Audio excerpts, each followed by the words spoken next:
Gemini, this is your general May 2023 reading. And in light of these eclipses that we had one on April 20th in Aries, that final degree of Aries at that. And we have one coming up on May 5th in Scorpio. It is the final Scorpio eclipse of that cycle.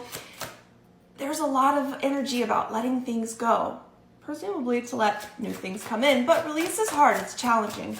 So we are going to focus on what energies you need to focus on, or what ideas, concepts, whatever need to be focused on in order for you to get through this time a little bit, easier, so that you're not fighting the energies of these eclipses, right? Don't forget to follow me on Instagram, where you can book your readings with me, and on YouTube, which is where all these videos will be much better organized.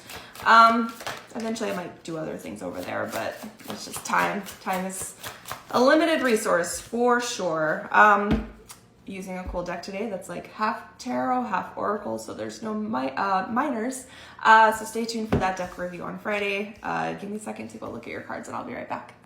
Okay, your read, Gemini, has a lot to do with finding your way back to yourself, finding your way back to your roots, and likely possibly through like a spiritual connection or just through a spiritual journey or path.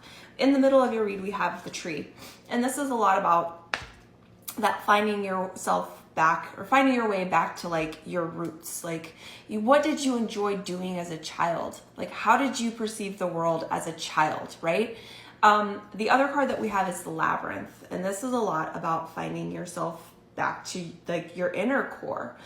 So we have your roots, and then just like your heart, like who you are, like at a soul level. There's a lot of like challenge that goes into finding your way back to yourself as you go through all the different, twists and turns. And it's like, this way will lead you further away from yourself, and that way will lead you closer to yourself. The last card that we have is the Hierophant. This is a card for Taurus.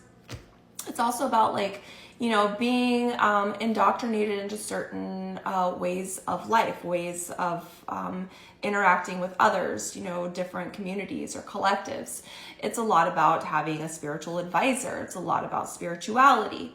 So there's this element of like, allowing yourself through those spiritual connections and spiritual practices. Maybe you're going to, for some reason, it's just like bufo or ayahuasca or those plant medicines. This may be a time where you, if you have felt called to do those things, may want to actually start looking into those things to kind of help you find your way back to yourself, which is a very strangely specific message, but